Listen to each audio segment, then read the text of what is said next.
Hey, this is Rusty. I'm back at the warehouse, working on another interesting project today. The we purchased a pinball machine. The people who had it before us had it moved by someone who didn't know how to move a pinball machine, and they just started cutting wires before somebody finally said, "No, you don't have to do that. All you have to do is things." So now we have a mess. We have a mess about putting it back. So I figured, hey, I had questions about it, got a lot of good responses on the Facebook pinball repair pages. So I thought, well, let's just make a quick video, show people what I'm doing and how I'm doing. And so far I've done 2 out of a bunch. And so let me show you what I'm doing. So we're going to flip it around. I'm going to put it in, I'm actually using my little pan vise. It's supposed to hold cords, but it's going to hold the phone. But this is the mess we're talking about. Look at the number of wires. So all those wires are cut from all those wires. And I mean, they just like it. Oh, and then wait, we have more over here. Look, see, there's a whole bundle here we've got to put together with the bundle that's up there somewhere. So anyway, I've done 2 so far. So I'm going to put the thing in the vise, and then we'll pause it, put it in the vise, then restart it, and show you how I'm doing this. Okay, so here's what we've got. I got a couple of tools here to use. There's some things I've already kind of prepped. I've got shrink wrap already down to the size I want. I'm using just a standard wire strippers that everybody uses. I do have a side clippies, but the only thing I'm using them for is to cut down the length of the shrink wrap, because I brought it in really long directions. So the first thing you got to do, and you got to remember, always got to remember, because I forget and then I get mad. First you find, there's 2 things first. Well, first thing we got to do is we got to find the right 2 wires that go together. And in these wires, and it might be difficult to tell, this is 1 brown, 2 yellow stripes.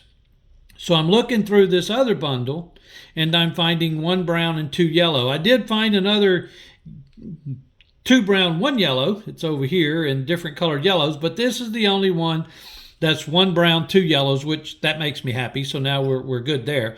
So now I know I'm working with these 2 wires. So we kind of get everything else out of the way here so we can work with just these 2 wires.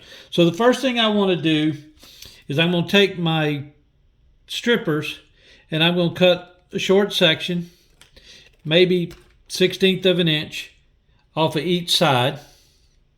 I'm just stripping down just about a 1/16 of an inch. Don't need much off of each side. Now that I've got that strap, the next thing you do, and you do not forget to do this, is putting these on. Yes, if you don't put the little shrink wrap on, put it together, well, then you just don't get to put them on. You got to take it apart again, and that won't be any fun. Now here's what I'm doing. I'm trying to find a way that I can solder these the easiest way, like this, right, and get it. But I also want it to hold, and while I'm soldering it with my own 2 hands. So this is what I do. I keep the 2 wires, the filaments, kind of straight. This wire on this side, I'm going to rotate in this direction, like this, rolling it that way. This wire on this one, pull it over here a little bit, I'm going to rotate it the other way. So I'm going to give it about a 1/4 turn this way, and this one a 1/4 turn this way, maybe 1/2 turn. Then I'm going to stick the filaments together, just kind of run them in there together, hold down the little bitty parts of the wires, and let those wires turn themselves back. And as they do that, they're basically twisting themselves together inside like that. So now they're twisted together and holding together. You can see how they try to jump apart. There we go. So now we got it twisted together. Take my soldering iron, and I'm going to use the flat side of my soldering iron. I'm going to set it right on top of the 2 sections, in the middle of the 2 sections of the wires, because I'm trying to kind of hold it down together. The soldering iron's already been tinned from the other one. Let it sit there for a second or 2 and warm up the wires. Add a little juice, add a little solder, just back and forth, just a little bit, but we want to make sure that it soaks down into those wires, right? There we go. Get it hot enough to soak down in the wires. Once I've done that, give it a second or so to cool off. Should be fine to cool off. Tugging on the wires. We want to know they're good and tight. If they come loose, then they're not good soldered good enough. So tug, good. So now we're going to slide the shrink wrap up over it to where it's about halfway into the middle. And then I have a fancy dancy little heat gun. It's not that fancy. That I'm just going to heat up the shrink wrap.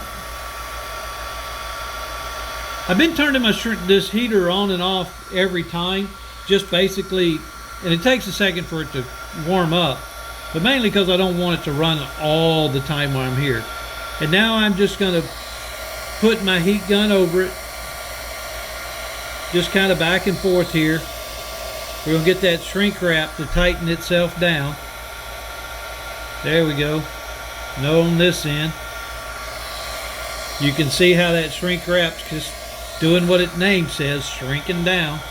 Make sure it's nice and shrunk, good and tight. And that's it. That's all we've got to do. We've only got to do that this many more times. So that's what I'm going to be doing for the next hour or two. But they're making really nice, good protected locations. Once we get them all together, I will probably tie these two. I'm going to put some zip ties at each side with a zip tie in between, so that if there's any stress on pull, it's in the zip tie and not in the wires, because I don't want to pull any loose. So anyway, short, sweet, and simple. There it is.